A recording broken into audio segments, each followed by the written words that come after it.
Lorsqu'un citoyen est appelé à voter, c'est pour marquer sa préférence à un choix qui lui est proposé.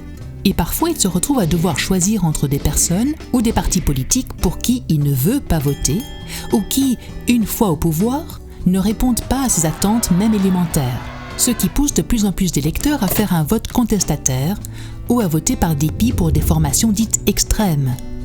Mais ils peuvent aussi décider de s'abstenir d'aller voter, de voter nul ou même de voter blanc. Et justement, qu'est-ce que le vote blanc ? Le vote blanc est une possibilité que nous offre notre Constitution lors d'une élection pour exprimer notre non-choix. Ce n'est ni l'abstention, quand on reste chez soi et qu'on ne va pas voter, ni le vote nul, quand on remet dans l'urne un bulletin papier non valide ou mal rempli. Pour voter blanc, il faut remettre son bulletin de vote papier parfaitement vierge ou il faut clairement l'exprimer en cochant la case « Vote blanc » en cas de scrutin électronique. Un électeur ou une électrice vote blanc pour plusieurs raisons.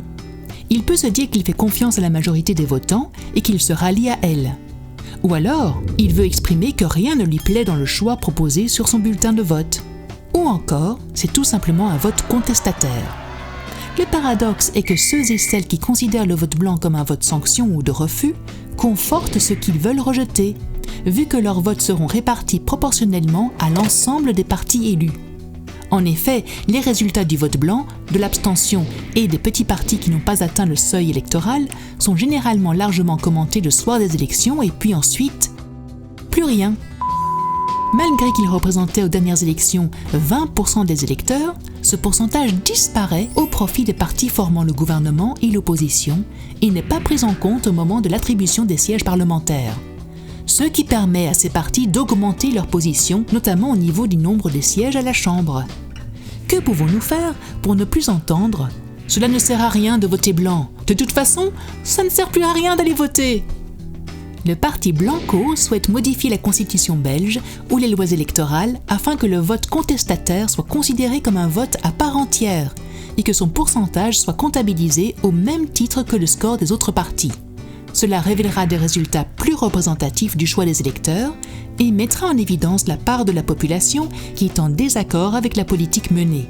Cette manière de comptabiliser les votes diminuera mécaniquement la proportion des partis installés, ainsi que leur dotation calculée en fonction du pourcentage de leur représentativité. Pour faire bouger les choses pacifiquement et démocratiquement, le Parti Blanco lancera une liste lors des prochaines élections fédérales. Sa seule et unique mission sera d'œuvrer pour la reconnaissance du vote contestataire et que celui-ci soit représenté à la Chambre. Vu que nous représenterons sans distinction les personnes de tous bords politiques, nous ne monterons dans aucune majorité, ne participerons pas au débat et ne ferons aucune alliance. Les élus s'engagent à s'abstenir, peu importe le sujet, excepté le vote visant à faire reconnaître le vote contestataire.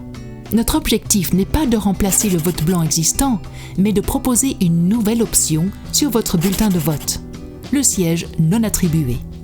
Tant que cette exigence ne sera pas rencontrée, notre mouvement se représentera pour effacer ce déni de démocratie et déposera sa liste à chaque nouvelle élection fédérale.